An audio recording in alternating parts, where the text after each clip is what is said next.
तो मथुरा के बांके बिहारी मंदिर कॉरिडोर का मुद्दा लगातार गहराता जा रहा है। वृंदावन बांके बिहारी मंदिर पर कॉरिडोर निर्माण के लिए सरकार की ओर से ट्रस्ट गठन के लिए अध्यादेश का विरोध लगातार जारी है। बता दें कि डीएम, एसएसपी और विकास प्राधिकरण के वीसी एक बार फिर गोस्वामियों से बातचीत करने पहुंची और अब गोस्वामियों ने स्पष्ट कह दिया है कि यदि सरकार अपनी मंशा के अनुरूप मंदिर और पैसा चाहती है तो वे अपने ठाकुर जी को लेकर परिवार समेत यहां से पलायन कर जाएंगे। हालांकि अधिकारी अभी भी बातचीत के माध्यम से सहमति बनाने का दावा कर रहे हैं। इसी को लेकर बीजेपी के सांसद हेमा मालिनी के बयान पर शंकराचार्य स्वामी अभिमुक्तेश्वरानंद ने भी अपनी प्रतिक्रिया साझा कर दी है। उन्होंने क्या कुछ कहा, सुनिए जरा।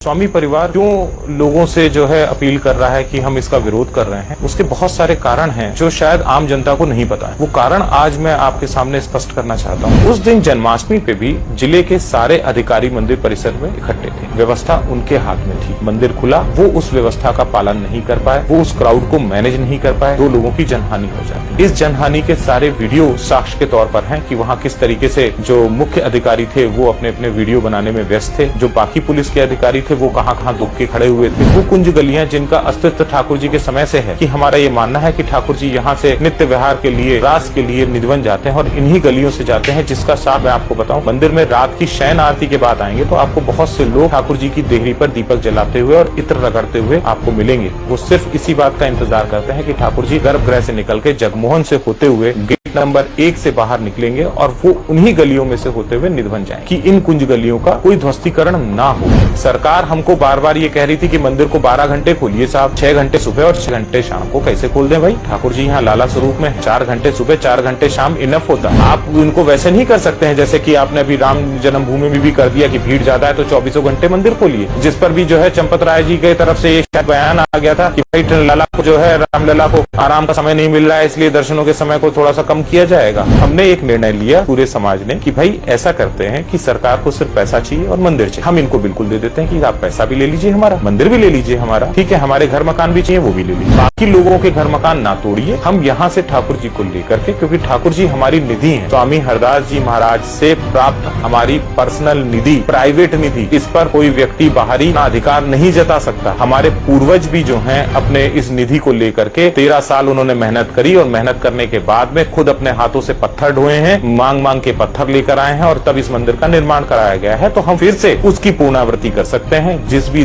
राज्य में हमको इस तरीके की शरण मिलेगी, क्योंकि पुराने समय में तो राजा महाराजा ही शरण देते थे, अब तो मुख्यमंत्री शरण देंगे। तो मेरी आवाज जो है जिस भी मुख्यमंत्री तक पहुंचेगी, अगर वो हमसे संपर्क करेंगे तो हम पूरे परिवार समेत ठाकुर जी को यहाँ से लेकर के जाएंगे, पुनः मंदिर बनाएंगे और वहां पर जो है ठाकुर जी को विराज करेंगे। जय बिहारी जी की। मेरा नाम रजत गोस्वामी है। मैं बांके बिहारी मंदिर में राजभोग पक्ष से सेवायत हूँ। पिछली 2 प्रबंध कमेटियों में समिति का सदस्य और उपाध्यक्ष भी रहा हुआ हूँ। कुछ बातें जो शायद आप लोगों को नहीं पता हैं, वो बातें बताने के लिए आज आप लोगों के सम्मुख प्रस्तुत हुआ। जैसा कि आप लोगों को ये पता ही है कि इस समय सरकार के द्वारा कॉरिडोर की व्यवस्था और फिर कॉरिडोर के बाद एक्ट की व्यवस्थाएं चल रही हैं। इसमें गोस्वामी परिवार क्यों लोगों से जो है अपील कर रहा है कि हम इसका विरोध कर रहे हैं, उसके बहुत सारे कारण हैं जो शायद आम जनता को नहीं पता है। वो कारण आज मैं आपके सामने स्पष्ट करना चाहता हूँ। सन 2022 में राधे राधे। मुझे बहुत खुशी हुई कि सुप्रीम कोर्ट ने आदेश दे दिया है बांके बिहारी कॉरिडोर बनाने के लिए। ये बहुत दिनों से इंतजार कर रहे थे, क्योंकि जैसे दिन ब दिन भीड़ बढ़ती है बांके बिहारी जी को देखने के लिए और देख नहीं पाते हैं, कुछ न कुछ हादसा हो जाता है। इससे बड़ा दुखी समाचार बार बार सुनने को मिलता है। I was also very upset, बहुत दुखी थे हम कि क्या किया जाए।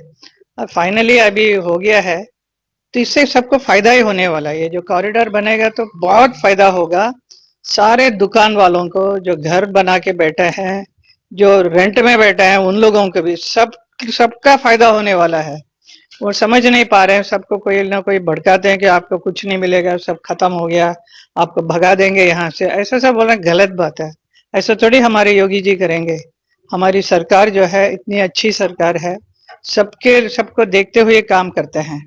तो ये कॉरिडोर से सबका फायदा होगा, इंक्लूडिंग द गोस्वामी जो मंदिर का देखभाल करते हैं, मंदिर में जो पूजा पाठ करते हैं, उनको भी फायदा है। प्लस जो आदमी लोग आएंगे देखने के लिए मंदिर को, तो उनको भी एक कंफर्टेबल एक दर्शन होना चाहिए ना। ऐसा थोड़ी मार पीट धक्का धुक्की में दर्शन क्या होता है। आप लोग कितने दूर दूर से आते हैं बांके बिहारी को देखने के लिए। तो पीसफुली आके बैठो, देखो, आंख बंद करके उनको स्मरण करो, और आपको जो बात करना है भगवान से वो भी बात करो। उतना तो टाइम होना चाहिए। ऐसा नहीं होता है, बांके बिहारी जाते ही ऐसा लगता है कि वो कुछ बैटल फील्ड युद्ध क्षेत्र में पहुंच गए, मारा मारी धक्का धुक्की, छोटे छोटे बच्चे, औरत। मैंने बहुत कहानियां सुनी है, सब बहुत अच्छा नहीं, इतना बड़ा दुखी हो जाती थी क्या हो रहा है। अभी फाइनली ये हो रहा है, इसको होने दीजिए।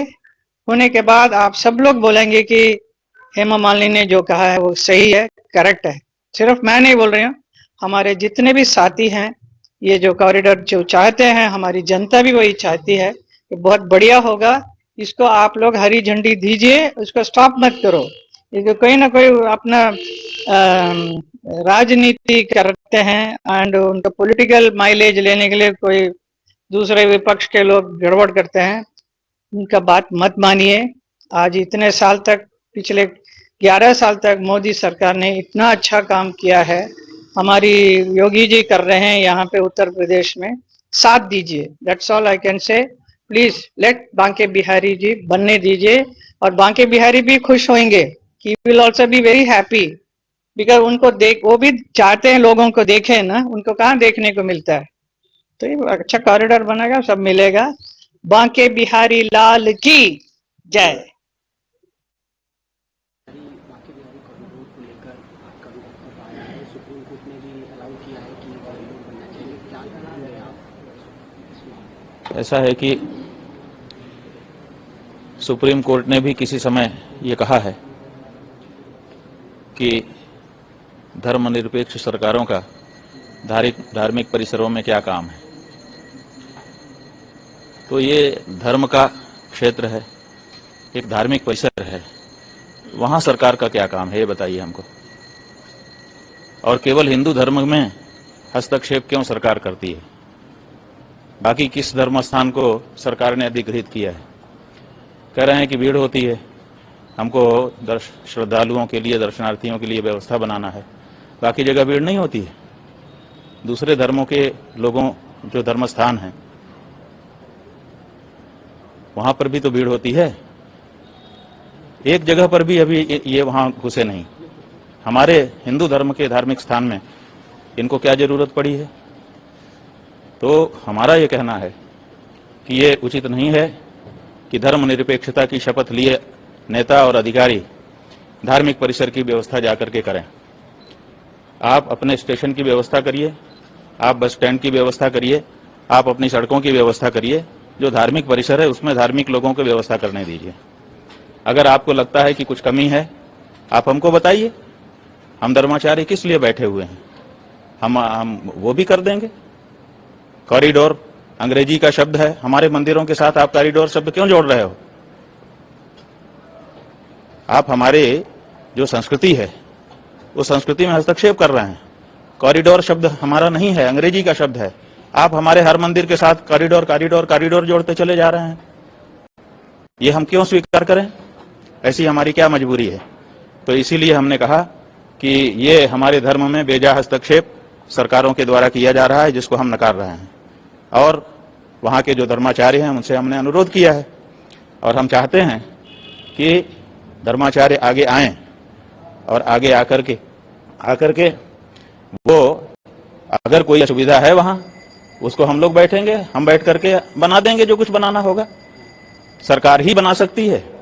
और दूसरी बात यह है कि जिन जिन स्थानों में सरकार ने अधिग्रहण आदि करके, ट्रस्ट आदि बना करके प्रवेश किया है, वहां की व्यवस्था कितनी अच्छी चल रही है। पहले इसका हमको ऑडिट करवाएं। ऑडिट के लिए हमको सौंपे, हम 1 साल वहां पे बैठेंगे। 1 साल में हम दिखाएंगे कि क्या व्यवस्था आप कर रहे हो वहां पर। जिन जिन स्थानों को आपने लिया है वहां पर आपने धार्मिक आस्था को चोट पहुंचाई है, वहां व्यवसायीकरण आपने बढ़ाया है, वहां पर जो है सनातन धर्म के विरुद्ध आचरण होने लग गए हैं और मर्यादाएं सब समाप्त हो गई हैं। तो ऐसी स्थिति में हम इस बात को किसी हालत